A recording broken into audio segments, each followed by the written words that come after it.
Till in 2006 a teenage girl secretly pointed a webcam at her bed and left it running all night, hoping to prove to her mother that her father was molesting her. In spite of the video evidence, the jury voted to acquit because they thought the girl didn't seem upset enough during her testimony. And then there was the case of Fauna Hodel, who was repeatedly raped by her father as a young teen, ultimately being impregnated by him at least once. There was an actual witness to one of the rapes. In addition to Fauna, her father was still acquitted. How disgusting. And this poor girl is going to go through life thinking there is something wrong with her for not having the proper emotions. If the jury cared enough about this girl and the millions of others who go through this, they would know that people shut down or dissociate in order to deal with the trauma. Unfortunately, this isn't taken nearly seriously enough and sick fucks are acquitted more often than not. Even when they're convicted they only do a couple years. I pray this girl moves on and has as happy a life as possible. Here in Sweden not too long ago they acquitted a man even though there were witnesses from the party that caught him raping a woman.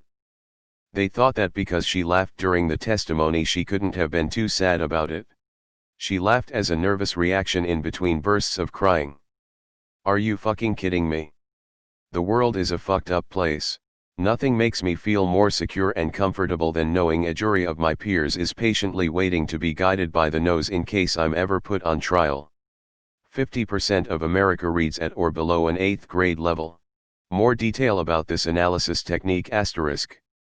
Hands can be used to verify a person's identity in two ways. First, they pick up marks and injuries. More than 20% of people attending A&E in the UK have hand injuries.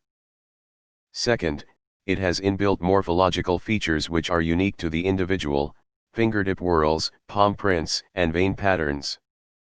When a body is growing inside the womb, cells assemble spontaneously, rather than following a pre-established blueprint. This means vein patterns are one-offs. Veins also have the advantage of being enclosed by skin and, unlike fingerprints, can't be altered.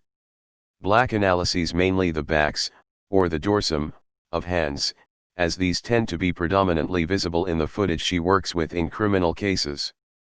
She first maps a grid of 24 cells onto the hand, covering everything from fingernails to wrist. Then she analyzes each cell, looking for identifying marks and studying vein patterns, drawing dark lines over them on screen to make them more visible. The features she most commonly checks are veins, scars, freckles, birthmarks, moles, nails and skin creases on knuckles. Each one is scrutinized. For example, scars will be classified according to whether they are linear or nonlinear, or surgical or accidental, and then by the direction in which they run. When she compares the accused's hand with the database, she can use geometrical formulae to work out the chances of anyone else having the same markings and vein patterns. Black's database, she has now analyzed 1,000 hands, throws up fascinating insights. For instance, you are most likely to get a linear scar on the tip of your second finger, or the middle of the back of your hand. No one seems to get moles on their little fingers, and if you have moles in the same places on both hands, it will be somewhere in the lower half of a triangle drawn between the knobs of your wrists and second knuckle. On average, men have 50% or more scars than women, but right-handed men are more likely to scar their left hands, while right-handed women tend to scar their right. No one knows why. WTF does her reaction has to do with it? Then I could go up, knock someone into a coma and get off free because the guy didn't seem upset enough. You should report the man who raped you, they said. He's probably hurt a lot of women since you, they said, and every one of those would say it's your fault. We'll stand by you and we won't let them tear you to bits on the stand, they said. You couldn't have really believed his threats to kill everybody if you told anybody. And why didn't you fight back? It's fight or flight. This freeze up thing is a lazy excuse for people who probably secretly enjoyed it anyway. Freezing up only happens if you are secretly in love with the rapist.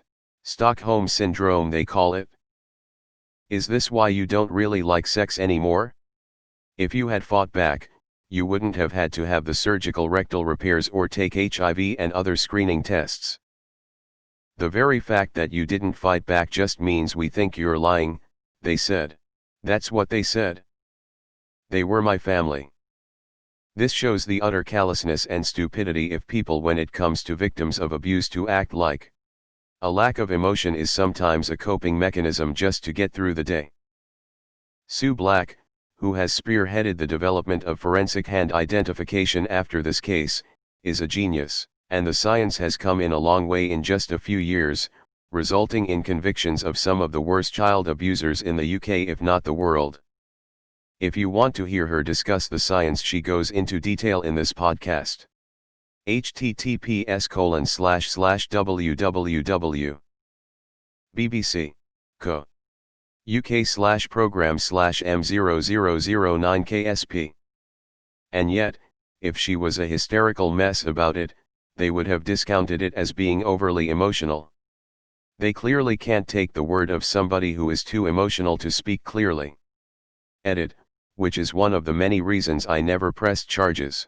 This makes me so unbelievably angry. I came out to the SVU about my rapist today and I thought that it was too late for my situation, but a case was opened anyway because I had photo evidence. I was very calm when I explained the situation, in grueling detail. I couldn't imagine being told I was underreacting. It is not easy. It is terrifying for anybody. My heart breaks for her. People process trauma in different ways.